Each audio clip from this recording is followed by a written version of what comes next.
Here we go, Nathanius. We're in. We are going to be going any second, and these two, they are mining away quite happily from the minerals. It's always a good start, but I'm going to let you do the honors. Introduce these two players. Of course, it is quite an honor. Spawning in the bottom left position of the map, that is Neoplanet S. We have our green Protoss player of the team, Grubby. It is Grubby. And spawning in the top right position as our red Protoss, you may know him as the Obama Toss, it is SK's MC. Both of these two players are now making pylons. That is still going to plan, nothing too crazy as of yet. And the one thing I want to touch on with Neoplanet S is that there is quite a large amount of cliff area. It's not as much as Star Station, but there is some cliff around. Probably about a third of your main base is exposed. So Blink Stalkers potentially a viable option here. There's also lots of different options in PvP. We could be seeing DTs. It's something that can be done. We could also be seeing some Oracle openings. That's also very strong as well. But PvP is no longer so much of the coin flip that some people have said it was. It's got a lot more interesting. The Mothership Core has made things super exciting in just the added defense you can get from the Photon Overcharge, the ability to mass recall if needed, time warps as well. Maybe we'll even see some kind of 2-gate opening from one of these two. We'll have to wait and see. Do you have any predictions at all, Nathanius? Well, I mean, just judging on my experience of watching these players play, reviewing their games, casting them, I feel like it's slightly more likely that we'll see tech-based openers. I think if someone's going to do something like a 3-stalker rush off of 2 gateways, it's going to be MC. But of course, the gas timings from these players pretty standard. And I do like what you said though earlier. I just want to hark back on that point that the Mothership Core has made this matchup so much better than in Wings of Liberty.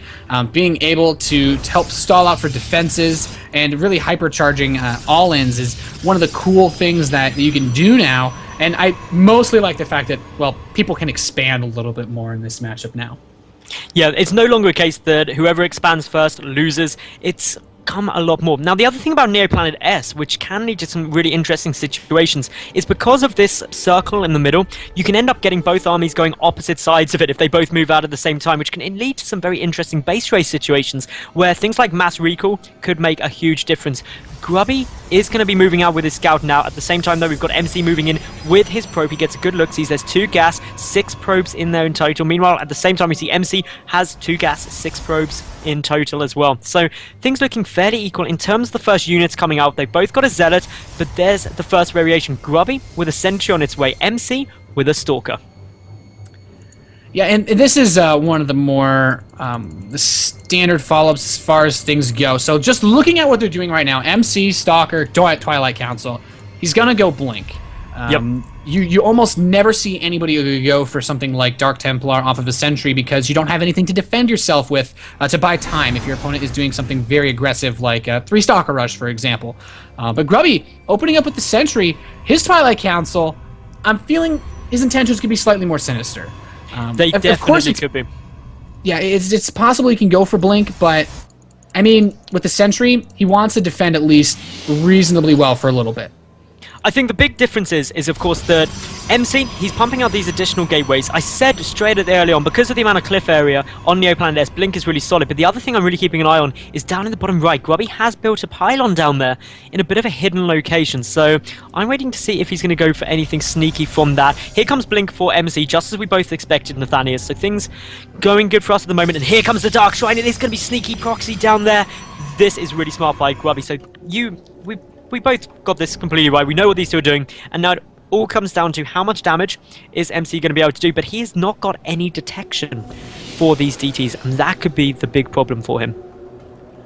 Yeah, you know, a lack of scouting can really hurt, and this is one of the other things that comes up when you don't open with a Sentry. Unless this probe for MC can be a hero and get in there,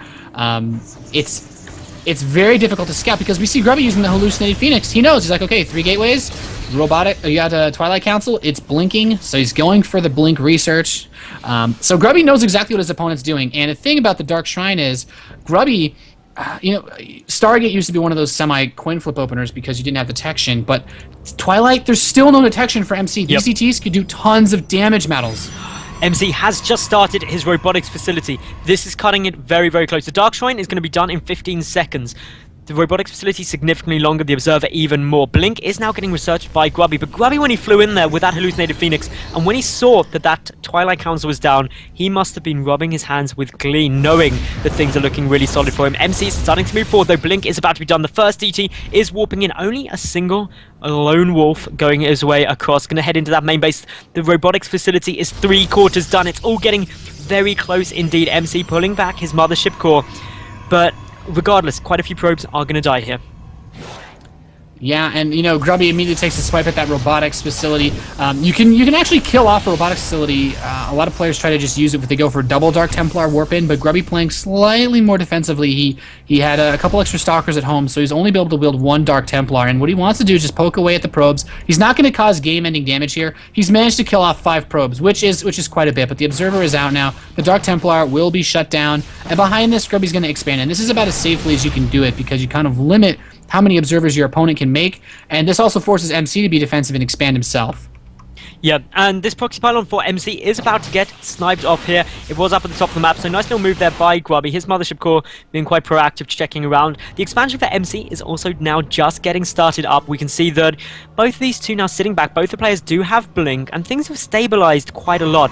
Grubby didn't do a huge amount of damage. 7 workers killed in total this game. He is ahead by 6 probes, which in a mirror matchup, every probe really does count. But and this is the big thing. An Immortal coming down now for MC. MC does have his robotics facility down, whereas Grubby still does not.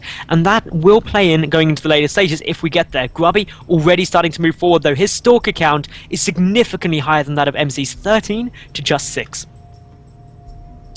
Yeah, and you know what the other interesting thing is? Grubby's managed to get himself a tiny bit of a supply lead. Of course, most of it is in those probes, as you mentioned, but he's going to try to get aggressive here, and that Nexus is not complete. He's using the Time Warp to say, hey, you want to come defend this? Have fun. I've got Blink. He jumps on top of the Immortal. Grubby is getting super aggressive here. A lot of damage. Picks out the Mothership Core. No Photon Overcharge. The Stalkers have a great angle here, and the Zealot's trying to move in.